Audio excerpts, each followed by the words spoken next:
what grade did I want to be in. And I told him that I wanted to be in the 7th grade. And I told him I wanted to be in the 8th grade. And I had not been to the 7th grade yet. But they asked me, and I don't know why I told them that, but I did. And they didn't ask me any questions about it. They didn't ask for any papers or anything. So I graduated from the 8th grade from Tempe School and never went to the 7th grade. So when I went to high school, they just accepted my diploma from grammar school, and I started school. While we lived in that neighborhood, of course, we went to Sacred Heart Church, which is where we met Father Brown. And Father Brown became a very good friend of my grandfather, and he used to come to the house all the time and visit with us, and so we all knew him. And when I graduated from Tempe School, I wanted to go to St. Mary's, but of course, being from a family of 10 children, we had no money. And so I asked Father Brown if there was some way that I could go to St. Mary's, and he got me a scholarship. So I was able to go to high school at St. Mary's. I think the fondest memories that we have about that neighborhood has to be our growing up with Father Brown in that church, because it was almost like creating a church. Even though we were as young as we were still involved. My mom and dad were really kind of funny in that they would make us go to church every Sunday, but they never went. But they still made us every Saturday night. We had to get our clothes ready. We had to shine shoes.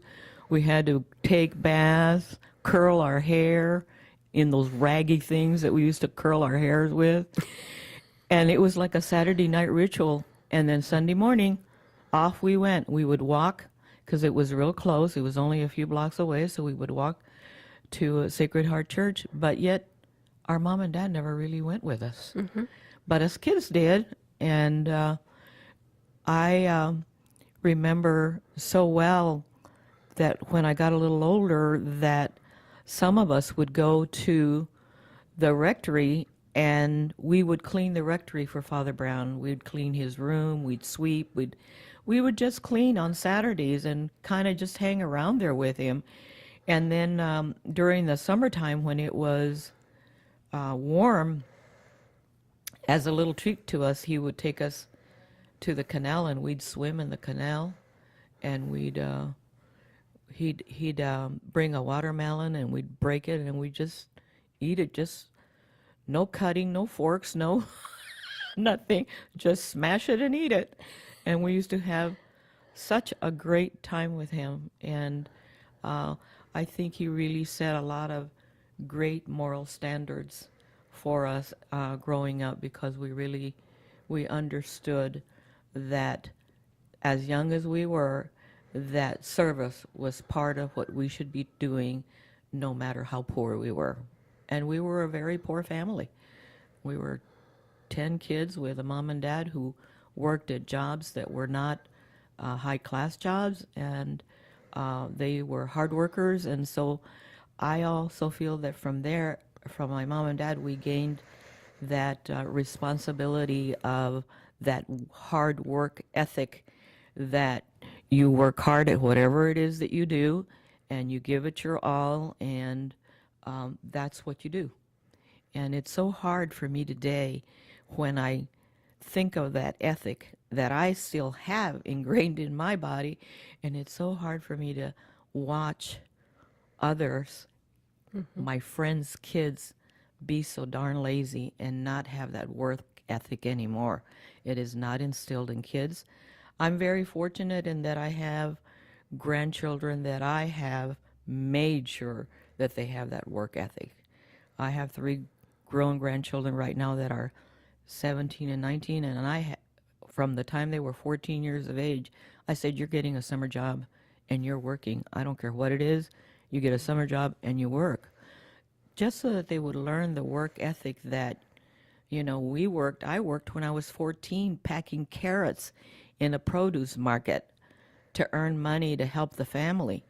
And those are work ethics, I think, that are missing from our kids today. That's true. I remember when we used to go work in the carrot packing company. Mom used to work there, but she used to take us with her.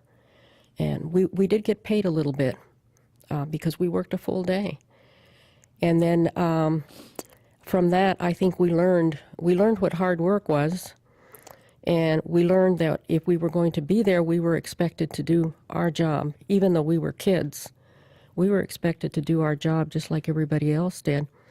And I think as I grew up, I also maintained that work ethic. And I made sure that my son started working when he was 14, part-time, and going to school at the same time. He worked his way through college. And I think the work ethic has served us all very well. But unfortunately, that's not the reality these days. I think a lot of people take their jobs for granted. They have a feeling of entitlement that makes them think that an employer should be happy that they even show up for work. And so I think it creates a lot of problems, and I'm certainly glad that I grew up in an era where that was important and that I was given the opportunity and I was expected to learn that work ethic, because I would not be where I am today. I would not have been able to make my way through high school, nursing school, a university program, and be the professional that I am today. Could you walk me through working at 14? I mean, did you ladies ever resent your parents, or did you ever had a time when you were like, oh man, I really wish I could be playing? Like, could you tell me how it was? I think we thought that that's the way it was supposed to be. There were many times when we also, to earn extra money, my dad would take us to the cotton fields and we would pick cotton. And that would be like our little spending money that we were allowed to, not that we were allowed to, because everything went to our home.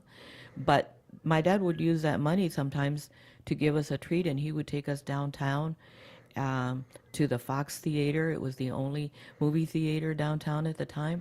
And he would drop us off, and we could pay a nickel, I think it was, or a dime, and we would go to the movies. And the movies at that time were like serials.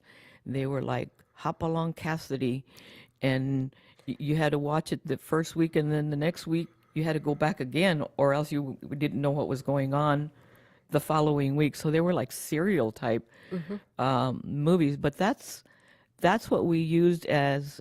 I remember we would pick cotton like one weekend, and the following weekend we could get to go to a movie. I worked so hard since I was 14 because Rita was at an advantage in that she went away to school, and then I kind of remained the oldest person in the house. And because of that I became like the second mother. And so I did a lot of that kind of stuff.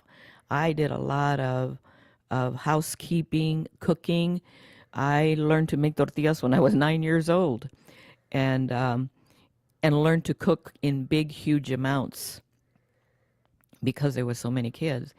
And even in high school, I used to work the night shift packing carrots at night, so that in the morning I would still go to school and then come home and sleep for a while, and then I would go and work again packing carrots. And I don't know why, but I still like carrots today, even though I thought I would hate them forever. How was it for packing carrots? Was it washing? Can you tell me? The packing companies, the produce companies, they used to be right off of 19th Avenue in McDowell, and the carrots used to come from the fields on a belt, and then as they came up the belt, you would have to pick up the really good ones, the really nice ones.